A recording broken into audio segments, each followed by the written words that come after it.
Salut à tous, j'espère que vous allez bien. Aujourd'hui je vais vous montrer comment on filme ou qu'on fait une photo en vue du dessus. C'est un truc qu'on utilise beaucoup par exemple pour filmer des recettes de cuisine, faire des unboxings ou filmer des dessins par exemple. En tout cas on peut se demander comment ça marche, je vais vous expliquer très rapidement comment on peut faire. On va commencer d'abord par parler juste vraiment de l'installation de la caméra, ensuite je vais vous donner quelques conseils pour faire vraiment des jolis cadres vus du dessus. Et enfin on va parler un tout petit peu de lumière, comme ça vos images elles seront vraiment canon. Alors d'abord sachez qu'il y a plusieurs manières de faire des vues du dessus, qu'on appelle aussi top shot ou vue zénithale, ou il y a probablement d'ailleurs d'autres termes à utiliser. Ma première solution, si vous êtes seul chez vous, que vous n'avez pas beaucoup de place, c'est d'acheter un trépied spécialisé. Moi j'ai un trépied de la marque Newer que j'aime beaucoup, c'est une marque que j'aime bien parce qu'elle permet d'avoir du matériel solide et vraiment pas très cher. Alors évidemment si vous achetez un trépied qui coûte le triple, vous allez pouvoir avoir quand même quelque chose de meilleure qualité, mais ça fait vraiment très bien l'affaire, je vous mettrai le lien en description si vous voulez voir à quoi ça ressemble. Vous avez évidemment pas besoin d'avoir exactement le même, d'avoir la même référence, l'important c'est vraiment de trouver un trépied avec une colonne modulable et rotative. En général c'est très simple, vous avez juste deux vis à dévisser, vous ouvrez la colonne et vous la faites basculer sur le côté, comme ça votre caméra elle filme vraiment vue du dessus.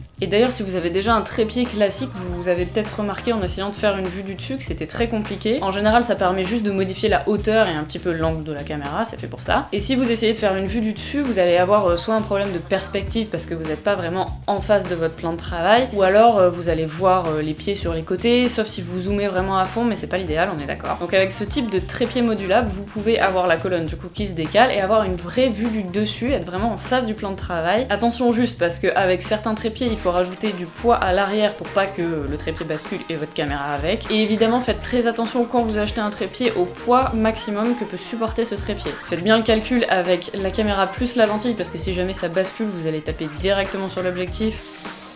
Mauvais plan. Donc à checker, vérifier, revérifier. Après si vous avez quelque chose qui a l'air à peu près solide et qui est fait pour ça, pas de paranoïa non plus, ça peut être un peu impressionnant de voir une caméra dans le vide, surtout quand c'est la vôtre. Mais vraiment si c'est fait pour ça avec le poids maximum et ok, ça va aller. Mais comme je vous disais, un trépied spécialisé c'est pas forcément la seule manière de faire un top shot. Vous pouvez utiliser par exemple un pied de lumière avec un bras de déport et une rotule au bout avec un petit spigot par exemple. Là où je travaillais avant, on filmait beaucoup de recettes de cuisine et on avait besoin de place de chaque côté de l'îlot. Donc on avait deux pieds de mille, c'est des pieds de lumière avec une barre entre les deux et un clamp par-dessus avec un spigot, donc comme ça on vissait la caméra dessus et la caméra voyait bien du dessus, et comme ça on avait de la place de chaque côté de l'îlot, une personne qui cuisinait et moi qui prenais un plan serré en même temps sur le côté. Vous pouvez bricoler des trucs avec des clamps, des bras magiques, des rotules, etc.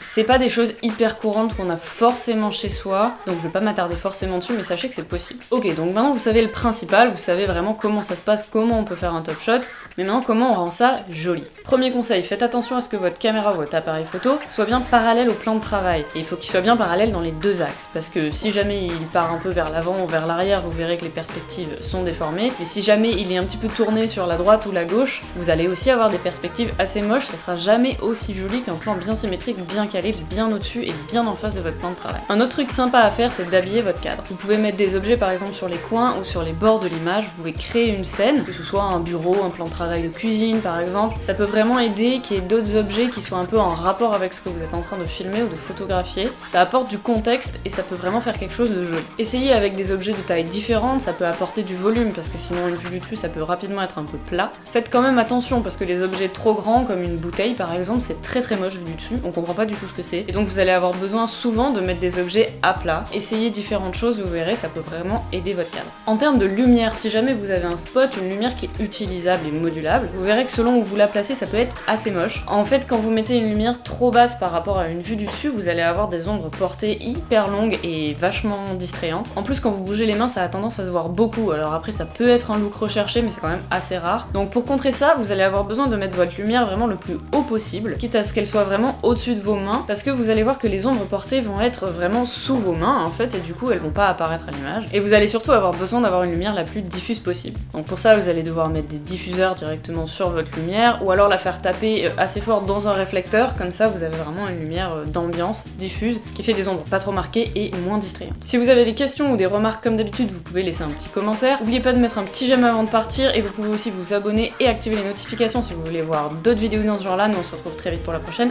Salut!